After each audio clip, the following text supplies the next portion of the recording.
সরকারের মতো যে ভাতা চালু আছে, শিক্ষা ব্যবস্থা ভাতা, এটা কি শিক্ষা ব্যবস্থাই নেই। যাদের পয়সা আছে প্রত্যেকটা ছেলে মেয়েকে ইংলিশ মিডিয়ামে ভর্তি করাচ্ছে, সিবিএসসি আইসিসি। আমরা তো সব বাংলা মিডিয়ামের স্টুডেন্ট। স্কুলে ছেলে মেয়েদের পাঠাচ্ছে না, একটু যাদের পয়সা আছে, যাদের পয়সা নেই নিরুপায় পাঠাচ্ছে। 8,000 স্কুল বন্ধ করেছেন মুখ্যমন্ত্রী।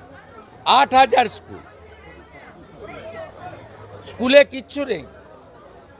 মাস্টারমশাইদের মিড ডে মিলের হিসাব রাখার কাজ দিয়ে দেওয়া হয়েছে।